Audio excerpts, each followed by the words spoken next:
Deputy Speaker, the State of the Environment report, finally made public last month, confirms what scientists, experts and communities from around the country have been trying to tell this parliament for years, that the climate crisis isn't some esoteric mumbo-jumbo or far-off threat to be confronted in the future, a policy problem to be kicked down the road, but rather an increasingly all-consuming reality that is already tearing the very fabric of our environment, society and economy. Remember, climate change has already been felt brutally by the communities who experienced the terrifying Black Summer bushfires in 2019-2020, or in the recent flooding down the east coast of the mainland. Moreover, we see the evidence in the bleached northern corals and in our dying kelp forests well down south. Indeed, Deputy Speaker, extreme events like storms, floods, heat waves, droughts and wildfires have affected every part of Australia in recent years. Hence, 19 of Australia's critical ecosystems have collapsed or are in the process of collapsing, and we're already the home of the first mammalian extinction due to human-induced climate change. Deputy Speaker, we can't waste any more time because, quite simply, we don't have any more time. So I do welcome this bill, and I do support the government's move to enshrine our emissions targets in legislation, not least to provide certainty to businesses, but also to shore up commitments made on the international stage. Yes, adding climate considerations into the legislation underpinning agencies like the Clean Energy Finance Corporation and the Australian Renewable Energy Agency, alongside reinstating the role of the Climate Change Authority, are good steps. But don't get me wrong, Deputy Speaker, this bill is bare minimum. It contains no plans for how to reach the new emissions target and no plans for what will happen if we don't. It says nothing about sectoral plans to reduce emissions or to phase out fossil fuels or to support fossil fuel workers to transition into new areas of work. And it's silent on measures to help local communities to invest in renewable energy and battery technology, or policies to protect the health of Australians from the impacts of climate change. In other words, the bill is a start, but one that also illustrates just how far we have to go. Deputy Speaker, while there are quite a few problems with this bill, there are some areas in particular that I'd like to focus on, and I foreshadow that I'll be moving two substantive amendments in the consideration in detail stage. Let's start with the Climate Change Authority, which will obviously have an important role in advising the Minister and the Parliament under the model proposed by the bill.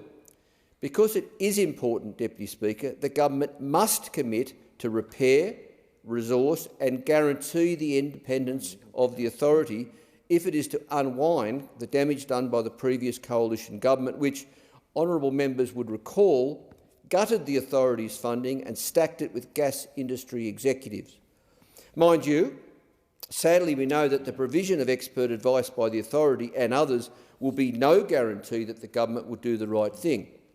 For example, the Climate Change Authority 8 years ago recommended Australia adopt a target of between 45% and 65% emission reductions, and yet here we are in 2022 debating a miserable 43% target, which is consistent with 2 degrees of global warming. But, according to climate analytics, an increase of 2 degrees will see the end of the Great Barrier Reef and other tropical reefs around Australia, and it will result in 3 times more frequent and intense extreme heat events globally. Frankly, Deputy Speaker, this target of 43% is just too little, too late.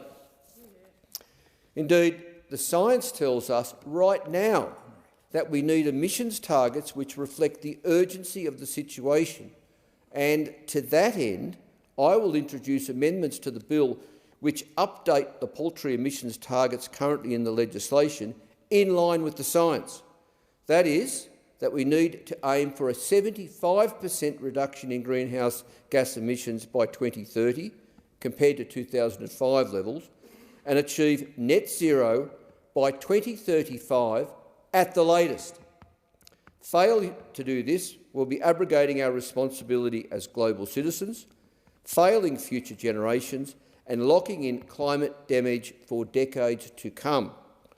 Moreover, Deputy Speaker, how we reach these emissions targets is just as important as the targets themselves. So, for a start, the government cannot rely on the false solutions and dangerous distractions peddled by the fossil fuel industry. For instance, carbon capture and storage continues to be pushed by fossil fuel interests, despite decades of experience showing that it is ineffective, costly and mostly benefits corporations seeking to access deeper deposits of oil. Similarly, carbon offsetting is not an effective way to tackle climate change, being the preferred choice for an industry desperate to keep polluting. And anyone who thinks that gas can be a transition fuel has some serious research to do.